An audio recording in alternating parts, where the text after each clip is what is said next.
The taser's electric crack split the afternoon air like thunder, and Marcus Williams collapsed onto the library's concrete steps, his 15-year-old body convulsing as 50,000 volts coursed through him.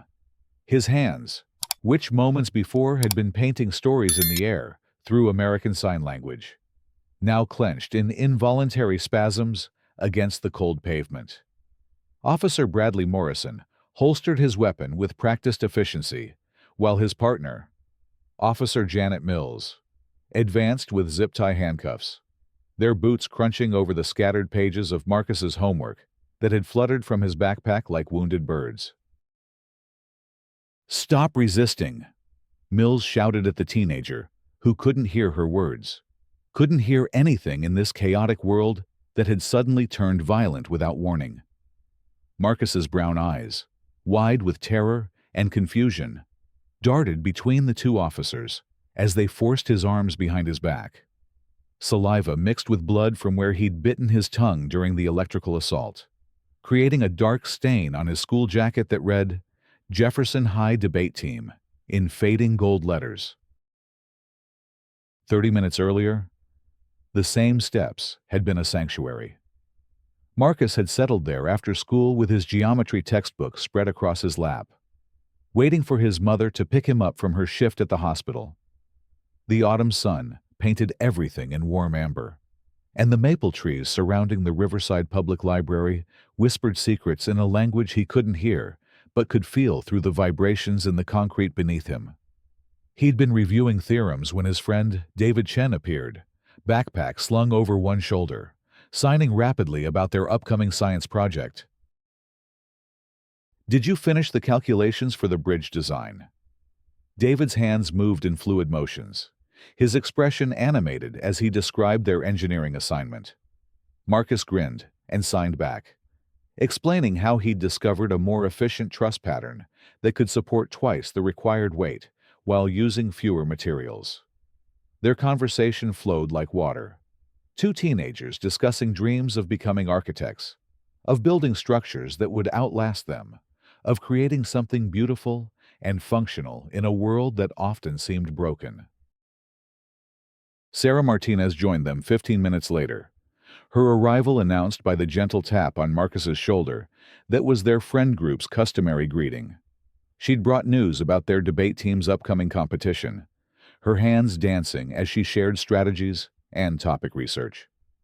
The three students formed a small circle on the library steps, their signing creating an invisible symphony of communication that required no sound, only understanding, trust, and shared experiences that transcended the barriers hearing people took for granted. That's when Karen Whitfield first noticed them from across the parking lot, her perfectly manicured nails tapping against the steering wheel of her silver BMW as she waited for her daughter Emma to emerge from violin lessons. Karen's pale blue eyes narrowed as she watched the teenager's animated hand movements, her mind immediately jumping to the most sinister explanation her prejudices could manufacture. She'd moved to Riverside 6 months ago from a gated community in the suburbs, bringing with her a collection of fears and assumptions about urban youth that cable news had carefully cultivated over years of selective reporting and inflammatory commentary. "Look at those gang members," she muttered to herself, fumbling for her phone with trembling fingers. Right in broad daylight, too. The fact that the teenagers were clearly students, that their backpacks were filled with textbooks rather than weapons, that their animated discussion involved mathematical formulas rather than criminal conspiracies, never occurred to her. She saw only what her biases allowed her to see: three young people of color using hand gestures she didn't understand. Therefore, they must be dangerous. Karen's 911 call crackled through the dispatch radio at exactly 3:42 p.m. "There's a group of gang members outside the library on Riverside Avenue," she reported, her voice pitched high with manufactured urgency. "They're throwing signs at each other, probably planning something terrible. There are children around. This is a family neighborhood." Dispatcher Monica Rodriguez requested more details, but Karen had already painted her picture of imminent threat. complete with descriptions of aggressive gesturing and suspicious behavior that would be laughable if not for their devastating consequences. Officer Morrison and his partner Mills received the call while patrolling 2 blocks away. Morrison, a 28-year veteran with a reputation for quick escalation, immediately activated their sirens and lights. He'd responded to similar calls before: teenagers loitering, adults concerned about youth gatherings, but Karen's description of gang signs triggered his training protocols for potential gang activity.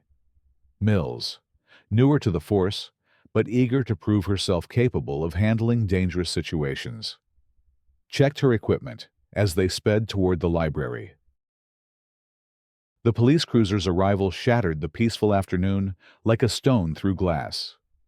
Marcus felt the vibrations through the concrete before he saw the flashing lights, the familiar rumble that meant authority was approaching. He'd been taught by his parents to remain calm during police interactions, to keep his hands visible, to follow instructions carefully. But as the officers emerged from their vehicle, with hands already moving toward their weapons, Marcus's training in deaf awareness told him something was terribly wrong. "You 3 hands where we can see them."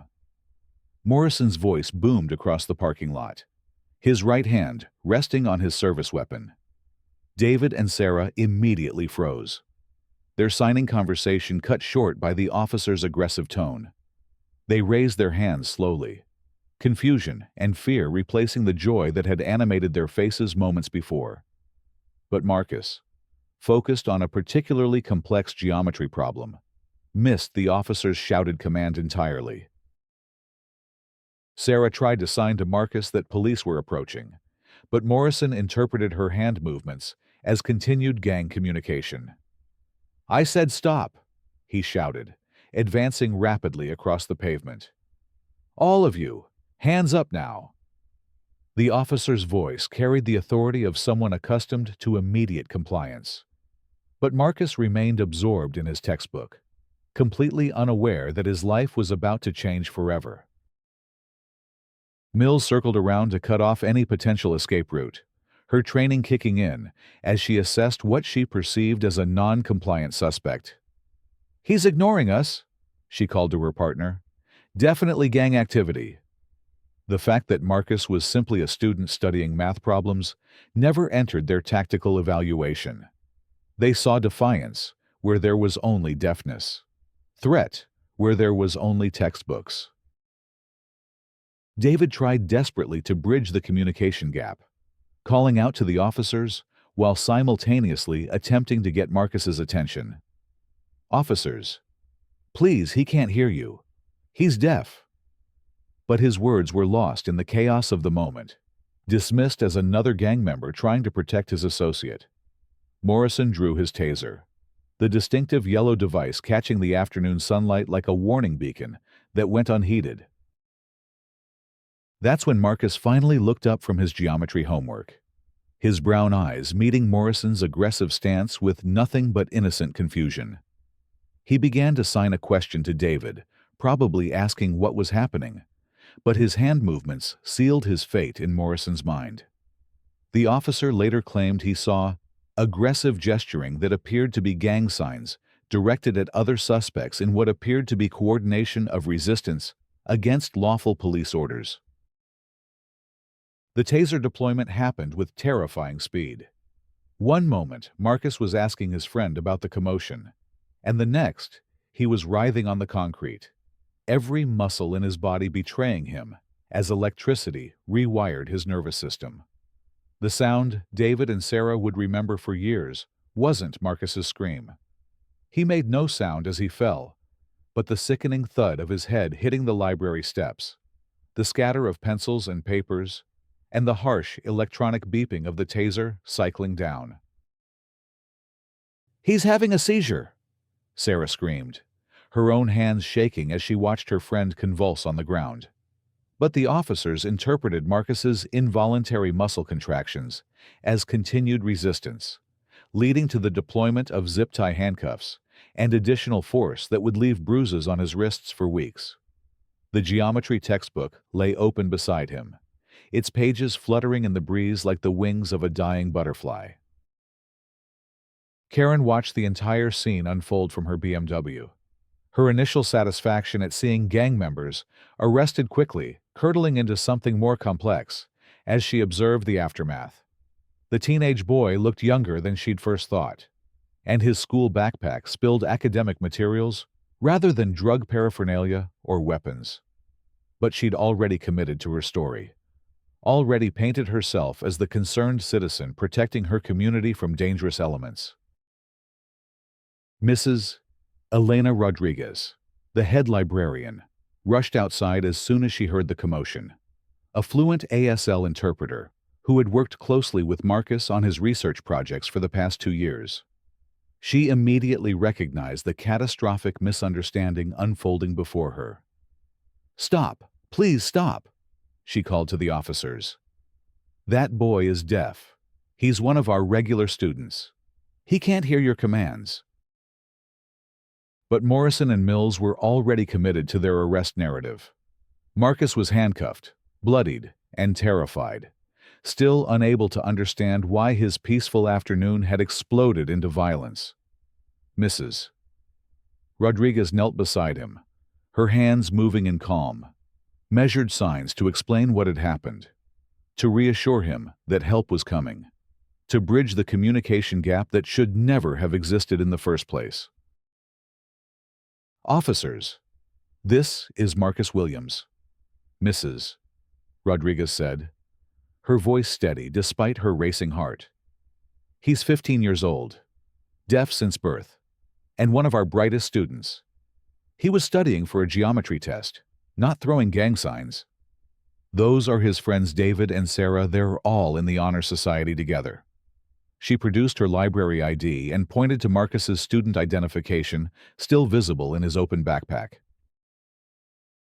The revelation should have stopped everything, should have triggered immediate medical attention for Marcus, apologies, and a complete reassessment of the situation. Instead, Morrison's training kicked in with institutional momentum that brooked no contradiction. "Ma'am, please step back from the suspect," he ordered.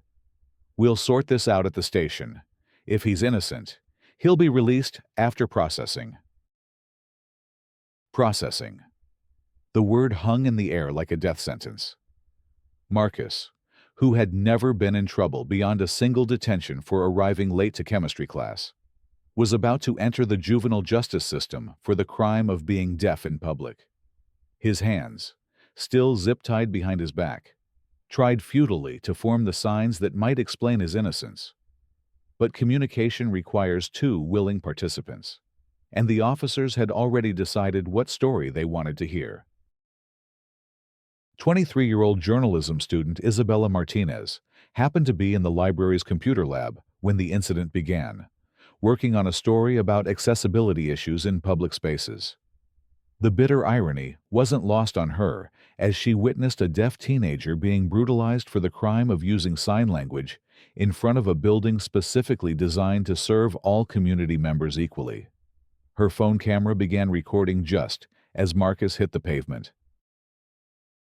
Isabella's video captured everything: Morrison's aggressive approach, Marcus's obvious confusion, the moment the taser fired, and, most damaging of all, Mrs. Rodriguez's desperate attempts to explain the misunderstanding while the officers ignored her completely. The 47-second clip would eventually accumulate over 2 million views. But its immediate impact was to provide irrefutable evidence of what really happened on those library steps. "I'm recording this," Isabella announced loudly, holding her phone high so the officers could see the screen. "This is going to be evidence of police brutality against a disabled student." Morrison spun toward her, his face flushed with anger at being challenged by yet another civilian who didn't understand the complexities of law enforcement in dangerous situations. "Ma'am, you need to step back behind the tape," Mills ordered, though no crime scene tape had been deployed. "This is an active arrest situation." But Isabella held her ground, her journalism training overriding her natural fear of confronting armed police officers. She'd covered too many stories where the official version differed dramatically from witness accounts, where video evidence became the only path to truth and accountability. The crowd that gathered around the library steps told its own story about Marcus's place in the community. Mrs. Chen, David's mother, and a pediatric nurse, immediately began assessing Marcus's injuries from the taser deployment. Mr. Peterson, the retired teacher who tutored Marcus in advanced mathematics every Wednesday, demanded to know why one of his brightest students was being treated like a criminal. Even Emma Whitfield, Karen's own daughter, emerged from violin lessons to ask her mother why her classmate Marcus was hurt and handcuffed. "Mom, that's Marcus from my chemistry class," Emma said, her 12-year-old voice carrying the confusion of someone watching her ordered world collapse into chaos. "He's really nice. He helped me with stoichiometry last week." Karen felt something cold settle in her stomach as she realized the gang member she'd reported was actually an honor student who helped her daughter with homework. Dr. Williams arrived at the library exactly 18 minutes after the initial taser deployment, her hospital scrubs still bearing traces of her shift in the emergency room. Someone had called her from the crowd. She later learned it was Mrs. Rodriguez, and she'd driven the 6 miles from Riverside General with her hazard lights flashing and her heart hammering against her ribs like a trapped bird. The sight that greeted her would haunt her dreams for months afterward. Her son, her brilliant, gentle boy, who dreamed of designing bridges and solving the world's infrastructure problems, sat in the back of a police cruiser with dried blood on his face and zip-tie marks around his wrists. His school clothes were torn, his textbooks scattered across the pavement like evidence of some educational crime scene, and his eyes held a bewilderment that broke her heart into pieces sharp enough to cut. "That's my son," Dr. Williams announced, her medical training allowing her to maintain professional composure, even as every maternal instinct screamed for her to tear the car door off its hinges. "I'm Dr. Angela Williams, emergency physician at Riverside General. I need to assess his injuries immediately." She approached the police cruiser with the confident stride of someone accustomed to taking charge in crisis situations. Morrison hesitated, caught between his arrest momentum and the sudden appearance of a well-dressed black woman who clearly possessed both authority and determination. "Ma'am, your son is under arrest for disorderly conduct and resisting arrest," he said, falling back on official procedures when the situation became too complex for his training to handle. "He'll receive medical attention at the station if needed." Disorderly conduct. Dr. Williams' voice carried 20 years of emergency room experience dealing with difficult situations and uncooperative patients. "Officer, my son is profoundly deaf. He cannot hear verbal commands. He was using American Sign Language to communicate with his friends about their homework. If that constitutes disorderly conduct, then we've criminalized disability in this community." The crowd around the police cruiser had grown to nearly 50 people, drawn by the flashing lights and the growing sense that something fundamentally wrong was happening in their neighborhood. Marcus's geometry teacher, Mrs. Patterson, pushed through the crowd with printouts of his recent test scores, all A's and high B's. The president of the Deaf Community Center arrived with official documentation of Marcus's enrollment in their youth leadership program. Even the mail carrier who delivered to the Williams family home vouched for Marcus's character and gentle demeanor. But institutional momentum, once set in motion, proved difficult to stop.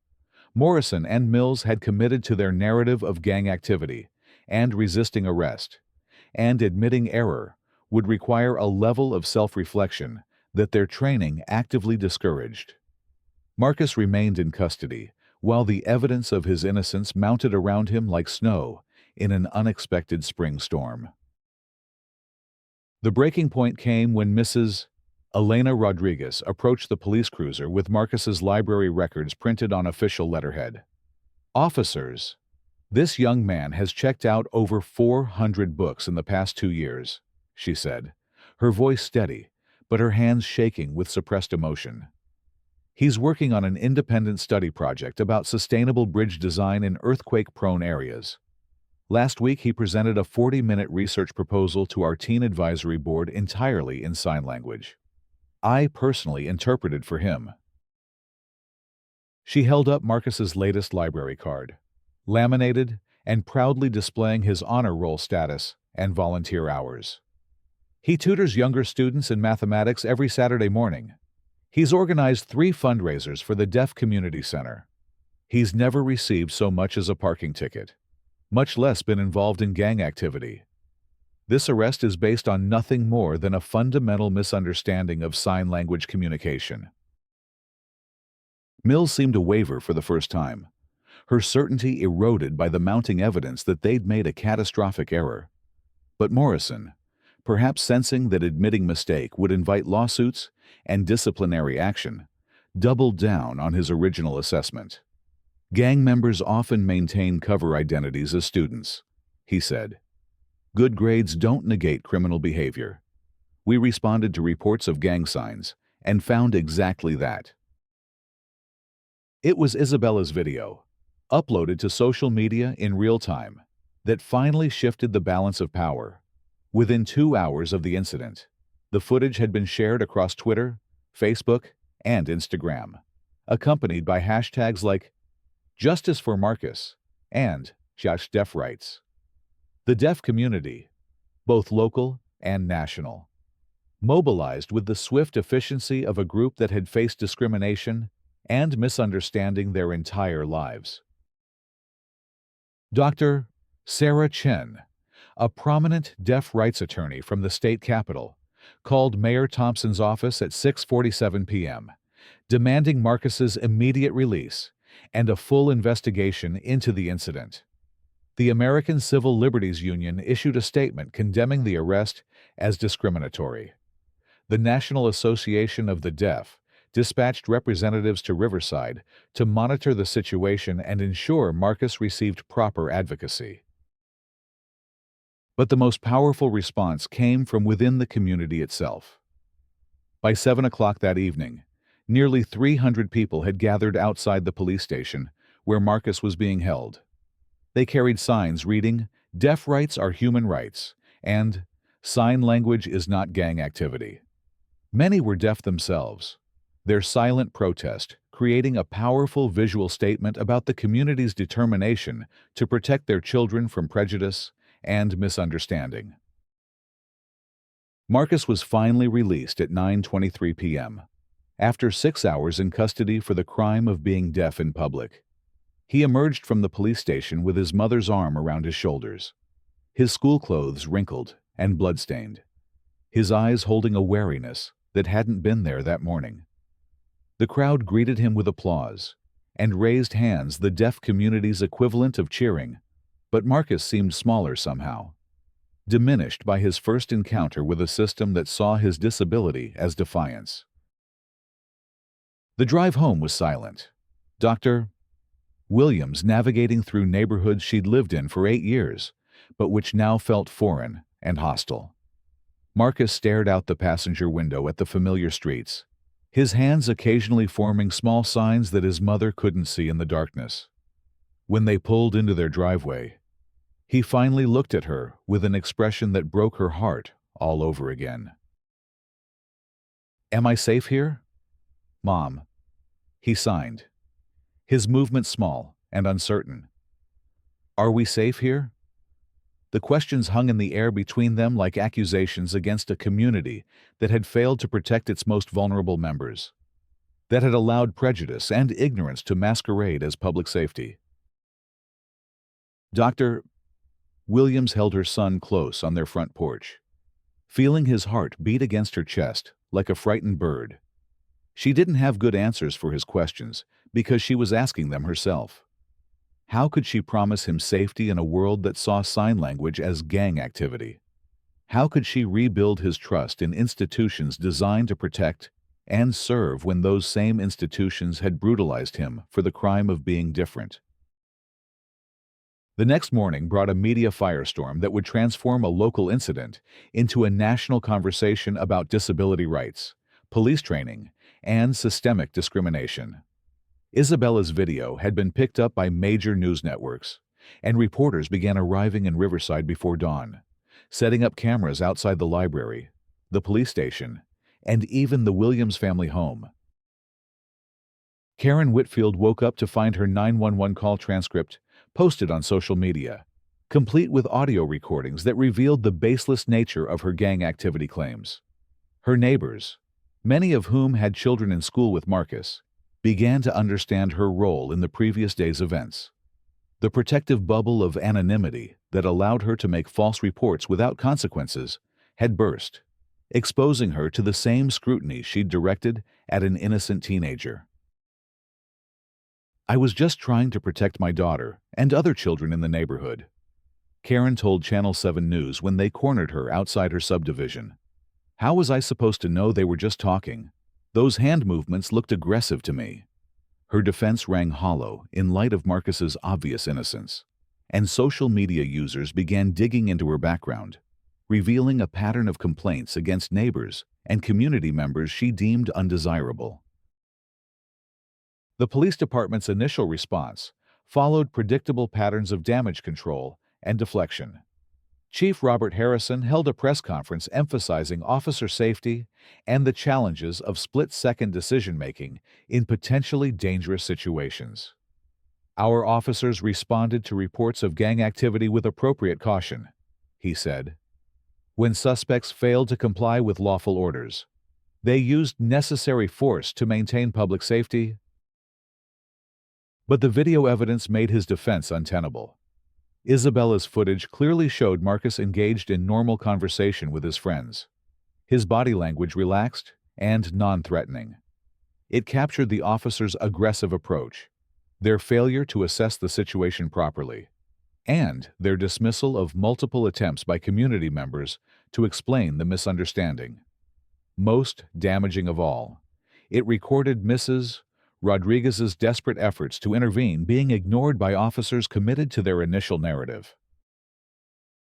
The deaf community's response was swift and sophisticated, demonstrating decades of experience in advocacy and organization.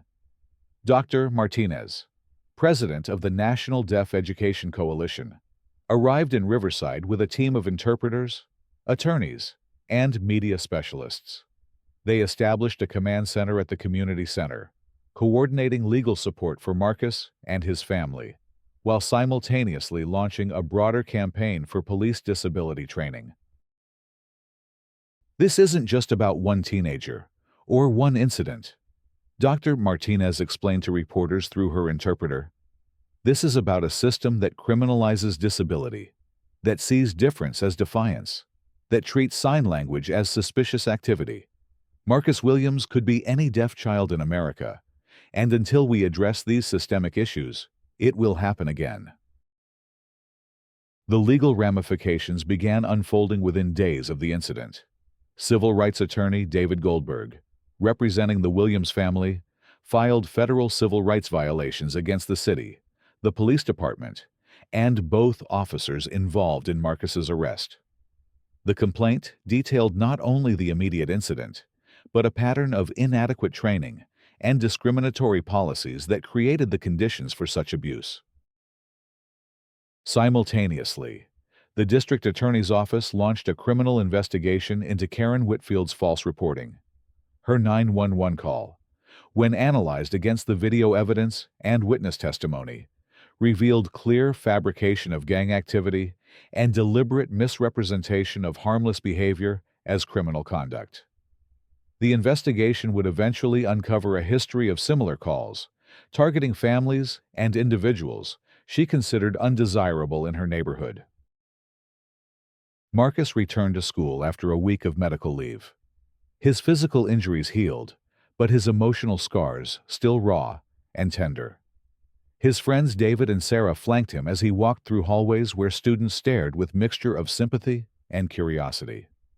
The incident had transformed him from a quiet honor student into an unwilling symbol of disability rights, a role that sat uncomfortably on his 15-year-old shoulders. Mrs.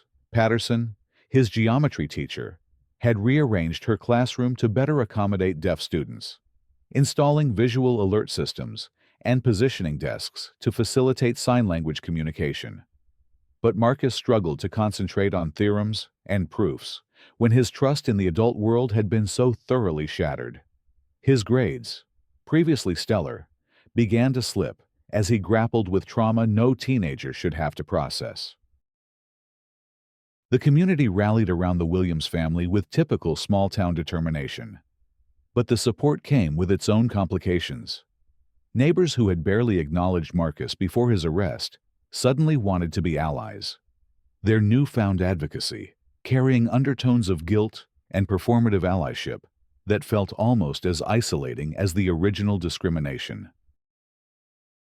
Emma Whitfield, Karen's daughter and Marcus's chemistry classmate, became an unexpected bridge between communities as she struggled to understand her mother's role in her friend's trauma. She began learning sign language, attending deaf community events, and eventually testified as a character witness during the civil proceedings. Her journey from unconscious privilege to active allyship provided a counter-narrative to her mother's descent into legal and social consequences. The trial of Karen Whitfield for filing false police reports became a media circus that exposed deeper truths about race, disability, and privilege in American society. Prosecutors argued that her 911 call was motivated by racial prejudice and disability discrimination, that she saw 3 students of color using sign language and immediately assumed criminal activity because they didn't conform to her narrow understanding of acceptable public behavior. Karen's defense attorney attempted to portray her as a concerned mother, genuinely fearful for her community's safety. But the evidence painted a different picture. Investigators uncovered a string of previous complaints against neighbors she deemed problematic: the Hispanic family, whose children played too loudly in their yard; the elderly black man who walked his dog through her subdivision; the deaf couple who had moved in 3 houses down and whose dinner parties she'd reported as suspicious gatherings. During cross-examination, Karen broke down on the witness stand, finally acknowledging the racial and ableist assumptions that had driven her actions. "I was scared," she sobbed. "I didn't understand what they were doing with their hands. I thought they were dangerous."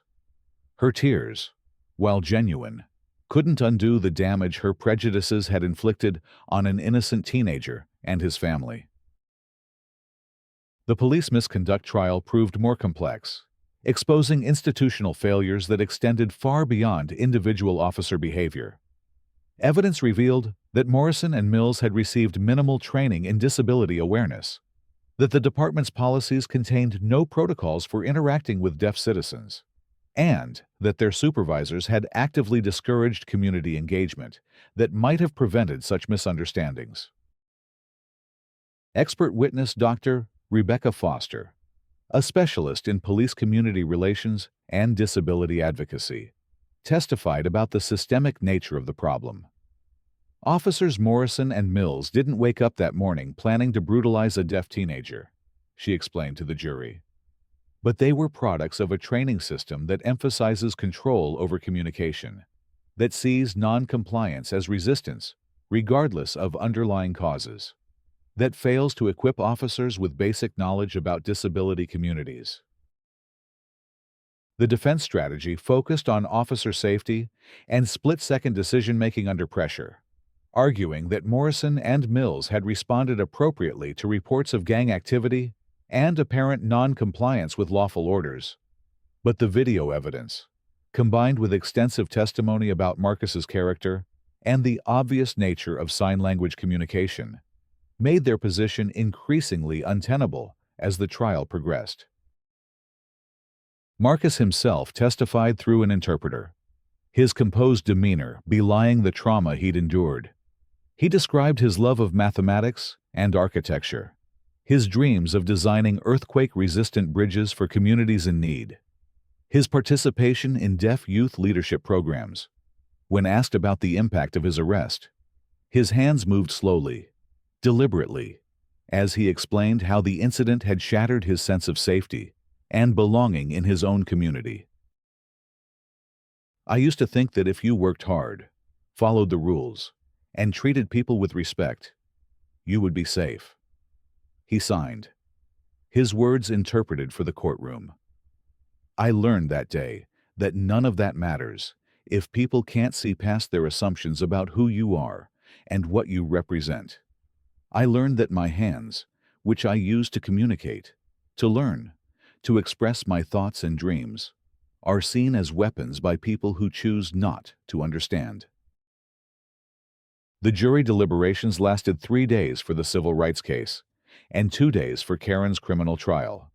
The verdicts, announced on the same afternoon, sent shockwaves through Riverside and beyond.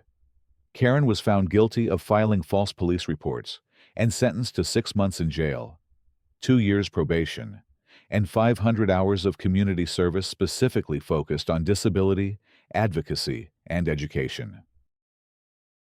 More significantly, the civil jury found that both officers had violated Marcus's constitutional rights through excessive force and discriminatory enforcement, awarding the Williams family $2.3 million in damages.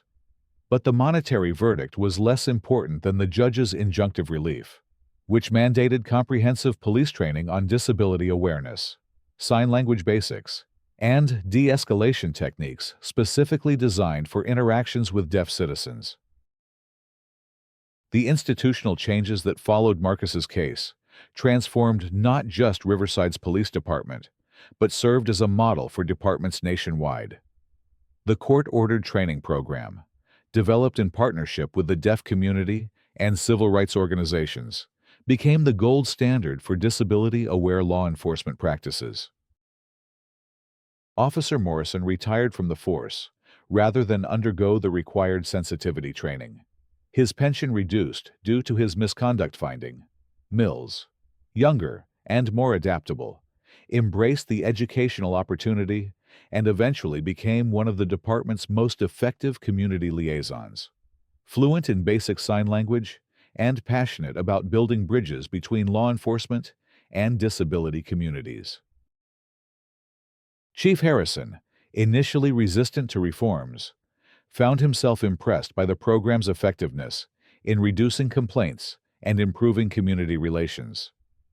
"I'll be honest," he admitted during a conference on police reform 6 months after Marcus's arrest. "I thought this sensitivity training would be politically correct nonsense that would make my officers soft. Instead, it's made them better cops, more effective communicators, and stronger community partners." The Riverside Public Library underwent its own transformation, installing visual alert systems throughout the building and establishing a formal partnership with the Deaf Community Center to provide regular programming and services. Mrs. Rodriguez, already fluent in sign language, became the library's official community liaison, developing programs specifically designed to serve deaf patrons and their families. Marcus's geometry study group, which had been disbanded in the trauma following his arrest, gradually reformed with new members and renewed purpose. They began meeting at the community center rather than the library steps, their conversations now including discussions of social justice alongside mathematical theorems. David and Sarah had been changed by witnessing their friend's brutalization, their adolescent worldview permanently altered by the realization that injustice could strike anyone, anywhere, without warning. The national attention that Marcus's case attracted led to broader legislative changes. The Americans with Disabilities Act, Compliance Enhancement Act, known informally as Marcus's Law, required all law enforcement agencies receiving federal funding to undergo disability awareness training and to develop specific protocols for interacting with deaf, blind, and cognitively disabled citizens. Dr. Williams, initially devastated by her son's trauma, channeled her anger into advocacy work that honored his suffering while preventing similar incidents for other families.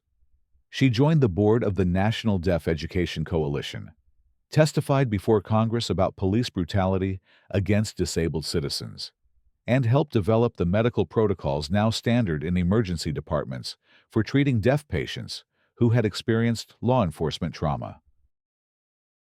2 years after the incident, Marcus stood once again on the library steps. But the scene was vastly different from that autumn afternoon when his life had been turned upside down.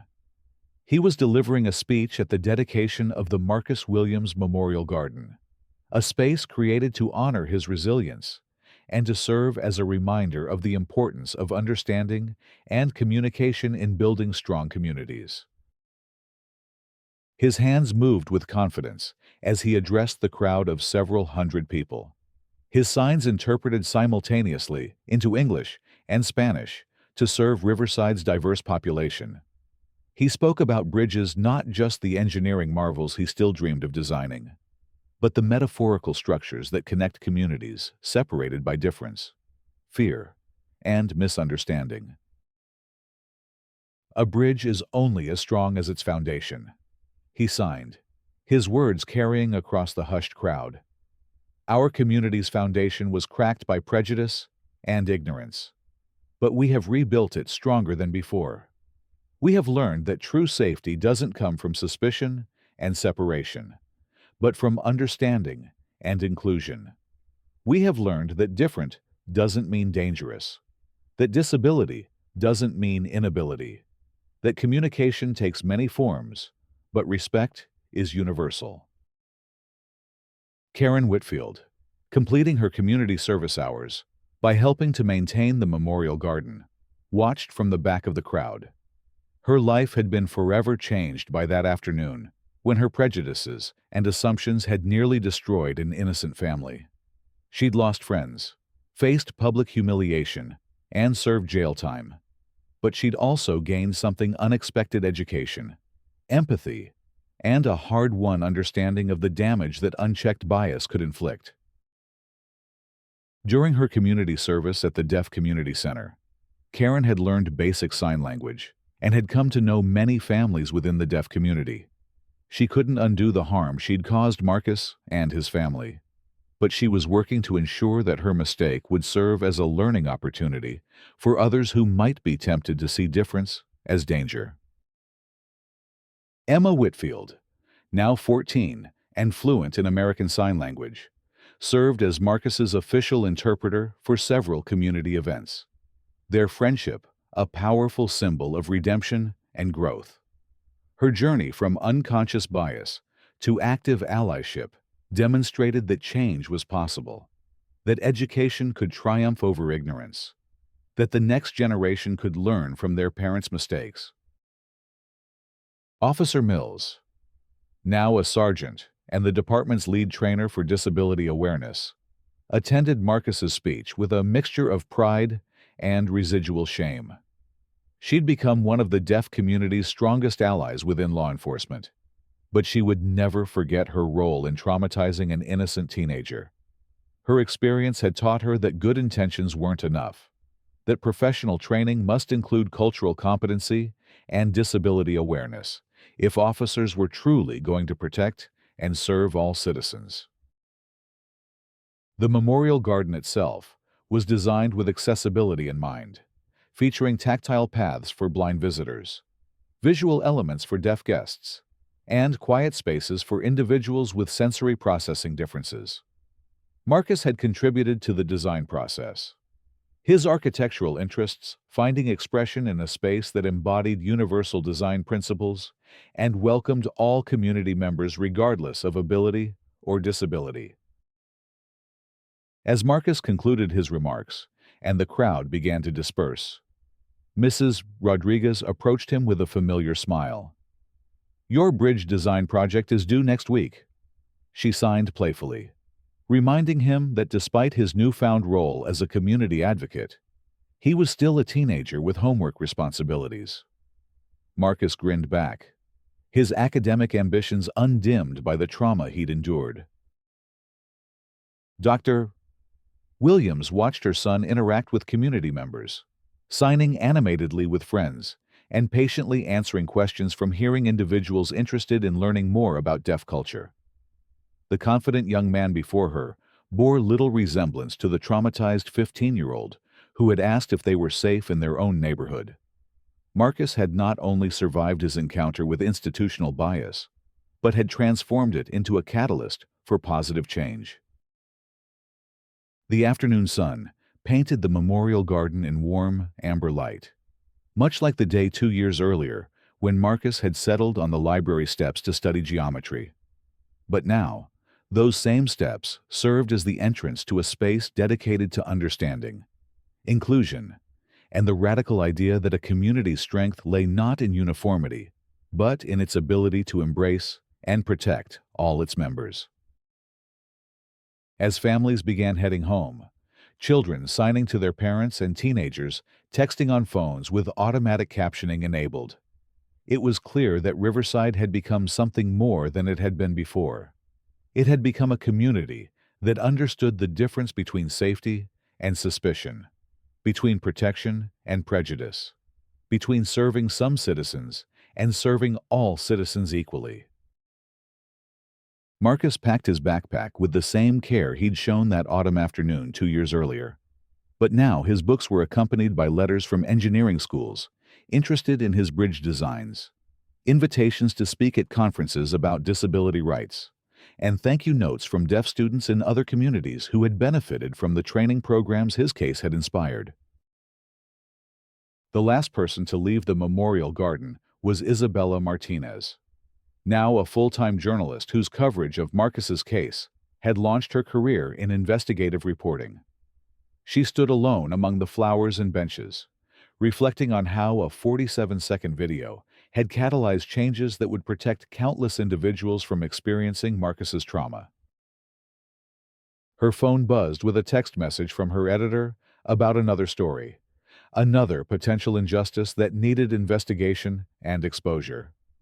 Isabella smiled as she headed toward her car, knowing that Marcus's bridge-building philosophy now guided her work connecting communities separated by misunderstanding, constructing pathways across divides of ignorance and fear, engineering solutions that made society stronger and more inclusive for everyone. The Riverside Public Library closed its doors as the sun set over the memorial garden. But the lessons learned within those walls about communication, understanding, and the power of community to heal and transform itself continued to resonate far beyond the city limits. Marcus Williams had studied geometry on those steps to understand how structures bear weight and resist collapse. But his arrest and the community's response had taught everyone a more important lesson about building foundations strong enough to support justice, equality, and the radical notion that every citizen deserves protection, respect, and the freedom to communicate in their own language without fear.